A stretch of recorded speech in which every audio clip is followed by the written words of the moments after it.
Welcome back to My Insecure Season 4 recap. Episode 2 came and went, so let's get into it. It seems like Condola is really invested in helping Issa achieve this goal of having a block party. And if Condola is helping Issa become the woman that she wants to be, why should they let Lawrence get in between the magic? I'm glad Condola and Issa confronted the awkwardness about Lawrence together. I also think it's interesting how Condola described her relationship with Lawrence as being really new, you know. It was almost used as an excuse to still continue being friends with Issa. It was almost like she was undermining the relationship to stay close with Issa. It also makes me wonder if Condola actually sees Lawrence as long-term. Does Condola like Lawrence as much as he likes her? As far as Issa and Condola talking about Lawrence to combat the awkwardness, I'm not so sure how I feel about that. I mean, the whole mayo on the fries was kind of cute to joke about. But like for Issa to get into Lawrence running track in high school, for her to talk about that with Condola, I think is a bit much. Should Condola be finding that much out about her man through his ex? Like, I kind of agree with Lawrence when he met Issa at her apartment and said he wants Condola to get to know him through him. And actually that meetup went pretty well. Lawrence seemed impressed with Issa's new place. It was almost like he saw growth. I don't know, is there hope? It's cool that Lawrence was comfortable enough to confront Issa about talking about him with Condola, but I really think that Lawrence should have confronted Condola about it first, since she is the one he's having the romantic relationship with now. Like when Condola first brought it up on their lunch date, Lawrence should have said something. When Condola asked, "Are you okay?" instead of saying, "Yeah," he should have said, "Hell the fuck no, I'm not okay." Instead, he went to gossip with his boys like us girls do. But his boy Chad probably gave him the best advice ever. If you're gonna pick up a chick at a baby shower, make sure she's a caterer. Grab your ass a canopy, the digits, and dip. And I also agree with the advice Derek gave him. He should have let it slide before Condola and Issa bond over him being sensitive about it. But if he is gonna say something, to be upfront about it. And speaking of being upfront, should Condola know that Issa and Lawrence met? When Issa called asking Lawrence about that, I do like how he ended the conversation. When Issa wanted to play catch up, Lawrence was like, "So, how are you?" We could just hang up. Yeah, me too, bye. Yes, yes. No chit chat with exes when you're in a blossoming relationship. I think Lawrence played that very well as a man already spoken for. Now let's get into Molly and Andrew, aka Asian Day with the samurai dick. Despite the sex being great, Molly feels as though they are not connecting. He doesn't share anything about himself with her, she says. So to get him to open up, she's an open book. She even told him about how she had to wear a helmet to bed until she was 11. Like, why are you telling your whole life story when he's only giving you bits and pieces, sis? Like, why are you putting in all that work when you already sweating out your edges, letting him get the draws, dog? You get the draw.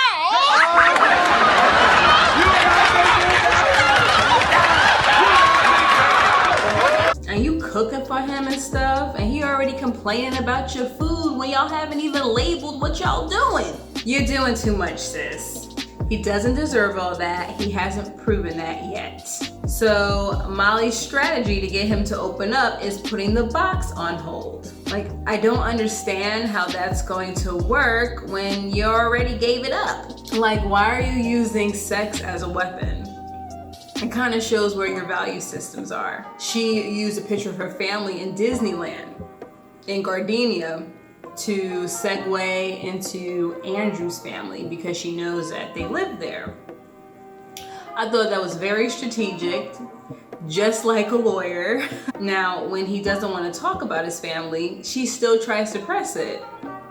And all it leads to is him wanting to go out so they don't have to talk. This then triggers Molly to be passive aggressive. Well, you can go if that's where you'd rather be. Wait, what did I miss? She complains about her situationship with Andrew being just shits and giggles. But what do you expect when it's so early on in this situationship? Shouldn't it be fun? I mean, you guys haven't even labeled it yet, right? And this is what makes Andrew say, Wow, everything is an issue with you. After Andrew left, Molly tried calling Issa, but Issa wasn't available because she was busy hustling, trying to get schoolboy Q for her block party. Sometimes I really think that Molly needs Issa more than Issa needs her. And Issa said the same thing Andrew said to Molly when she went hiking with her. But it was a bit harsher. It seems like you always finding a problem. Sometimes I'm like, do you want to be happy?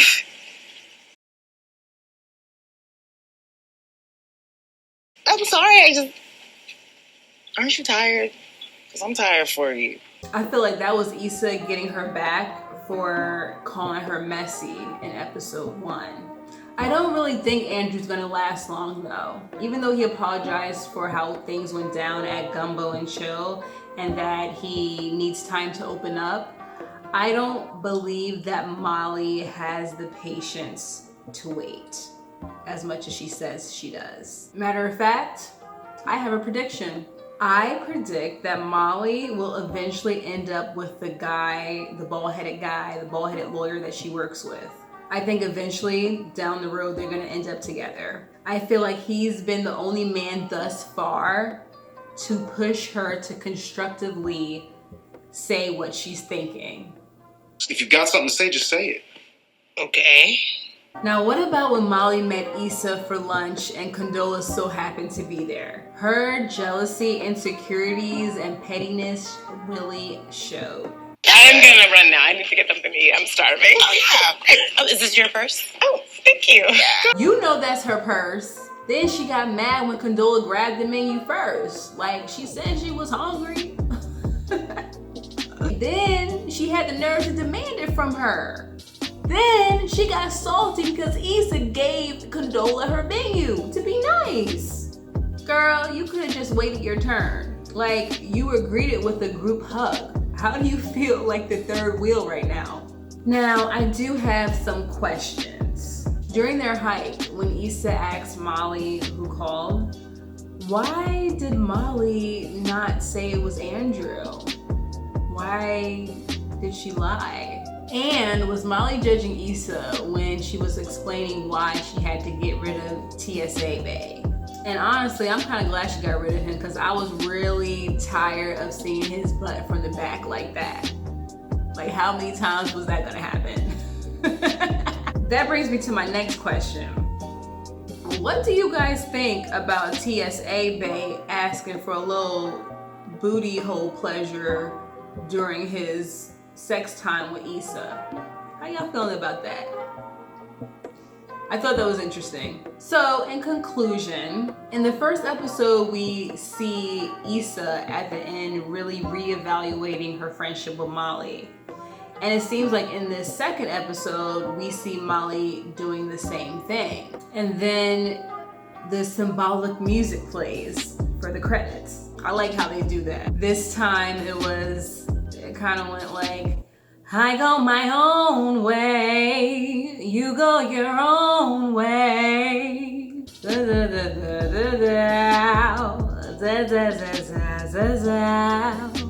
I don't know. But until episode 3.